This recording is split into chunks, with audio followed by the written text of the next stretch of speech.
Assalamualaikum warahmatullahi wabarakatuh.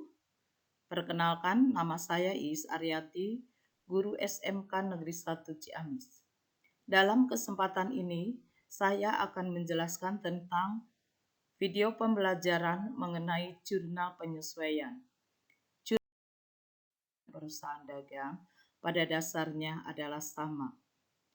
Tujuan daripada pembelajaran yaitu setelah melaksanakan pembelajaran, maka diharapkan siswa dapat menyelesaikan pengertian jurnal penyesuaian, menjelaskan tujuan penyusunan jurnal penyesuaian, menjelaskan akun-akun yang memerlukan jurnal penyesuaian, menganalisis transaksi yang perlu dibuatkan jurnal penyesuaian, dan melakukan pencatatan transaksi penyesuaian untuk perusahaan jasa maupun dagang.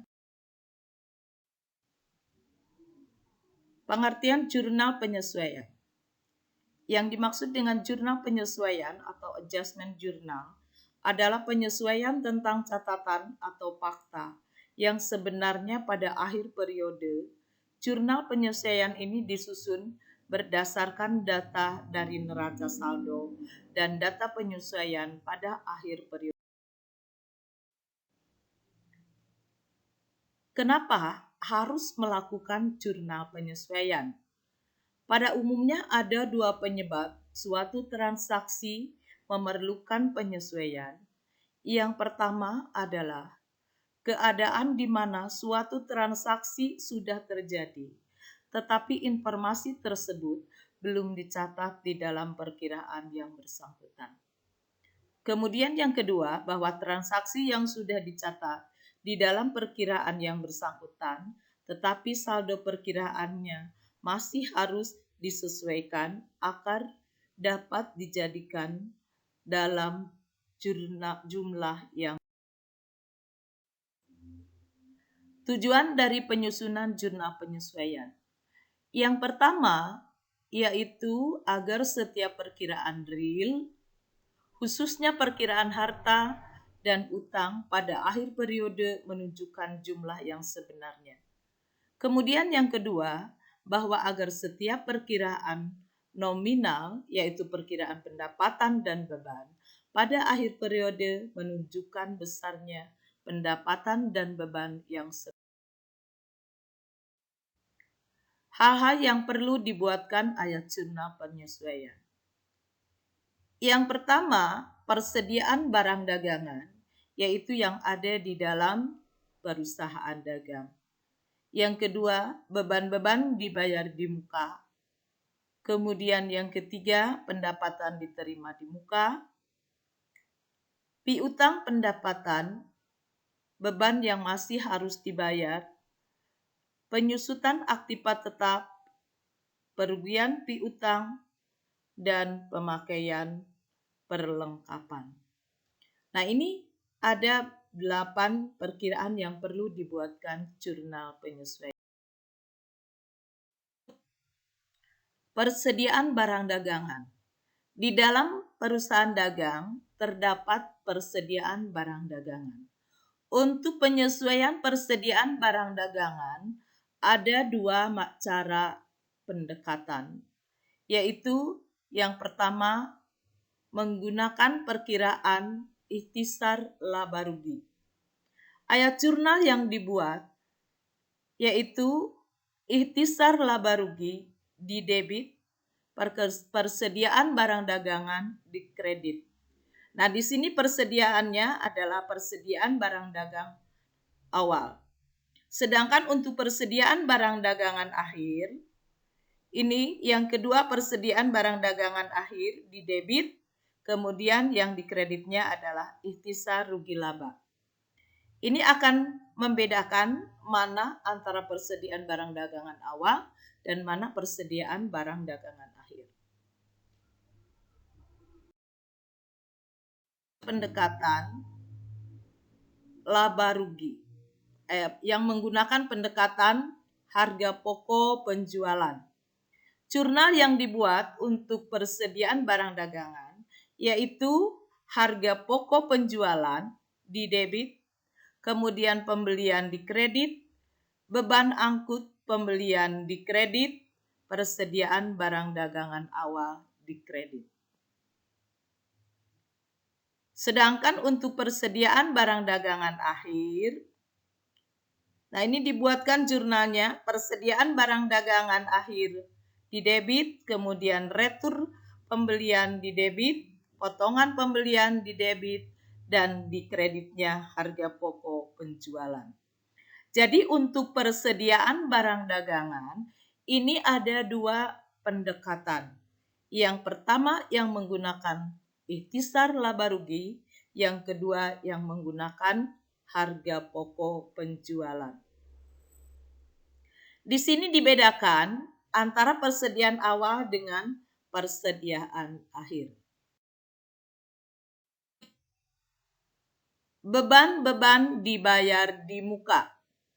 Beban-beban dibayar di muka ini bisa iklan dibayar di muka, sewa dibayar di muka, asuransi dibayar di muka.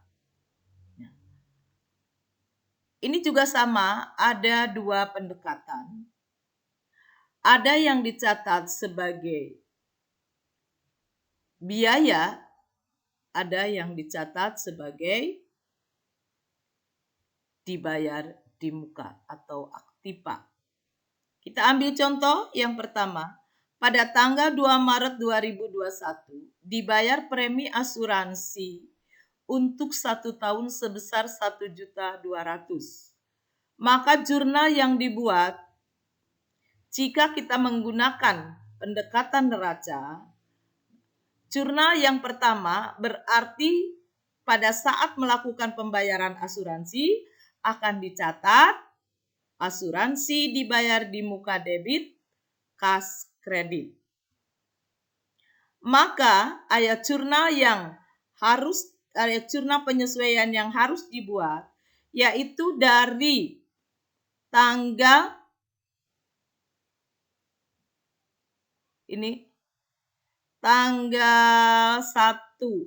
tanggal 2 Maret sampai dengan tanggal 31 Desember. Ini berapa bulan? 10 bulan. Maret sampai dengan Desember adalah 10 bulan.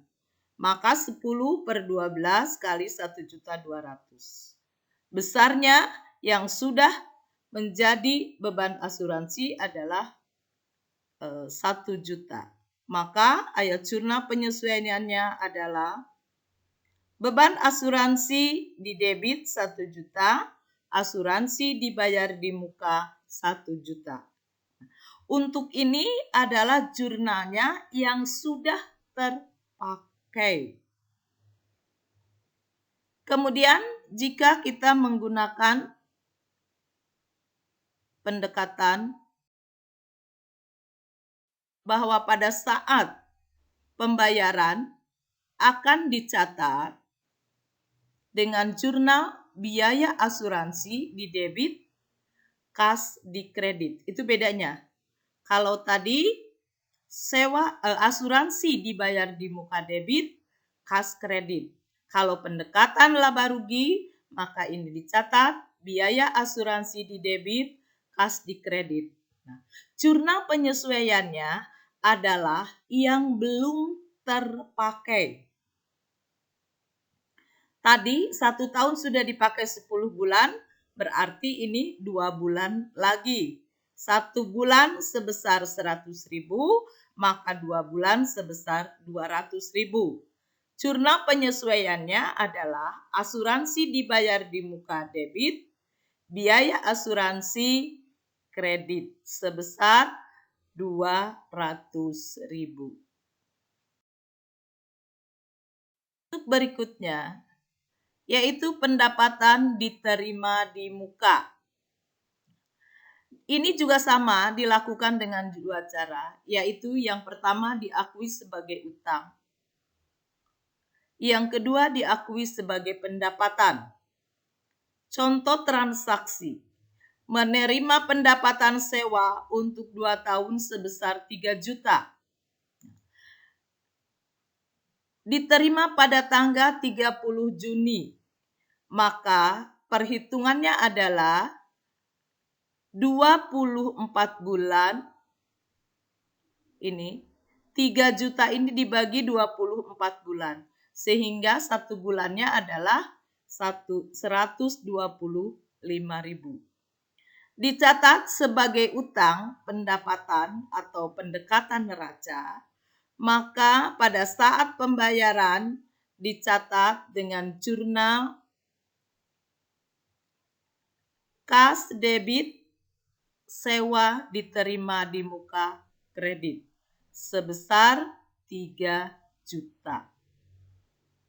Sedangkan ayat jurnal penyesuaiannya yaitu dihitung mulai 1 Juli sampai dengan 31 Desember, yaitu sebesar 6 bulan atau 6/24 kali 3 juta sama dengan 750.000.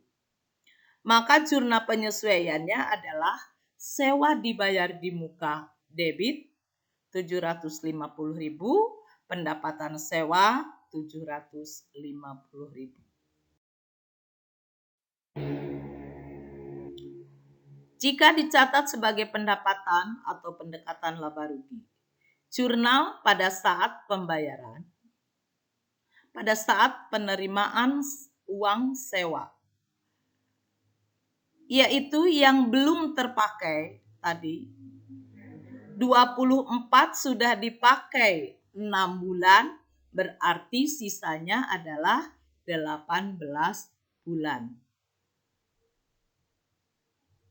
Pada saat penerimaan di jurnal kas debit pendapatan sewa kredit, yaitu diakui sebagai pendapatan. Maka jurnal penyesuaiannya tadi yang belum menjadi pendapatan yaitu 18 bulan atau 18/24 kali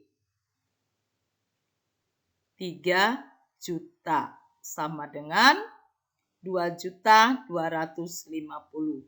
Maka jurnal penyesuaiannya pendapatan sewa di debit 2.250.000, sewa diterima di muka di kredit sebesar 2.250.000. Jadi kalau dicatat sebagai neraca atau pendekatan neraca atau dicatat sebagai utang, maka jurnalnya yang sudah menjadi beban.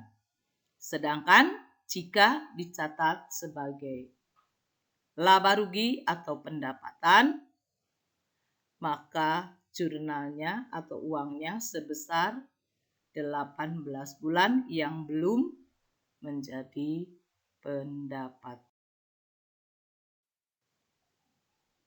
Berikutnya adalah biaya-biaya yang masih harus dibayar.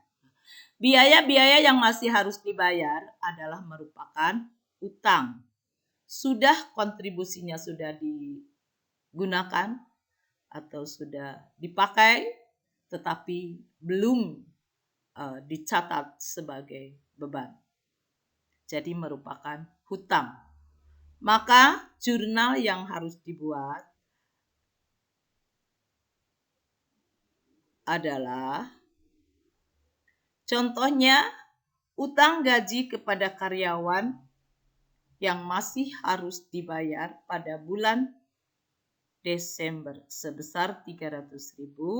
Jurnal penyesuaiannya adalah beban gaji debit, utang gaji kredit, atau utang beban yang masih harus dibayar. Sudah dipakai tetapi pembayarannya pada bulan berikutnya. Kemudian pendapatan yang masih harus diterima. Pendapatan yang masih harus diterima ini adalah piutang. Ya. Jadi belum diterima oleh kita. Contoh, masih harus diterima pendapatan bunga untuk 2 bulan sebesar 120.000. Maka ayat jurnal penyesuaian yang harus dibuat adalah piutang bunga debit 240.000, pendapatan bunga 240.000. Jadi 1 bulannya 120.000 dikali 2 menjadi 240.000.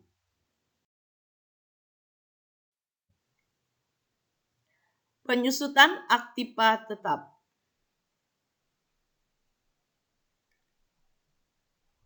Di sini aktiva tetap itu disusutkan biasanya dengan berbagai macam metode penyusutan. Hanya kita ambil di sini adalah penyusutan ditetapkan 10% per tahun dari harga perolehan. Kendaraan diperoleh dengan harga 70 juta disusutkan sebesar 10% per tahun. Maka ayat jurnal penyesuaian yang dibuat adalah beban penyusutan kendaraan di debit sebesar 7 juta. Karena 10% dari 70 juta sama dengan 7 juta. Sedangkan untuk sebelah kreditnya adalah akumulasi penyusutan kendaraan. Kemudian berikutnya adalah untuk piutang. Kerugian piutang. Piutang ini seringkali sudah banyak tapi tidak bisa diterima. Tidak membayar orang itu sehingga mengakibatkan kerugian piutang. Kerugian piutang ini ada 2 macam cara atau dicatat dengan metode langsung dan metode tidak langsung atau menggunakan cadangan. Diketahui saldo piutang perusahaan sebesar 1 juta. Diperkirakan 10% tidak bisa ditagih.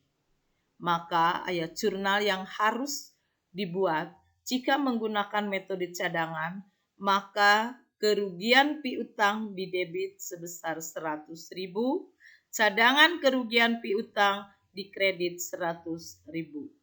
Sedangkan jika menggunakan metode langsung, maka ini akan mengurangi langsung terhadap piutang, yaitu jurnal penyesuaiannya, kerugian piutang sebelah debit, dan kreditnya adalah piutang.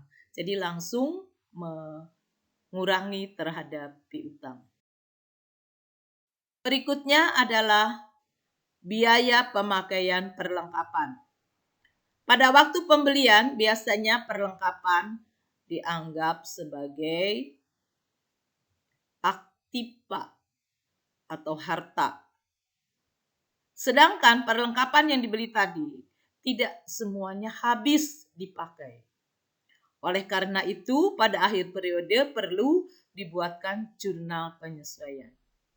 Jika diketahui saldo perlengkapan awal tahun sebesar 1 juta, ternyata pada akhir periode berdasarkan penilaian fisik, maka saldo perlengkapan tinggal 800.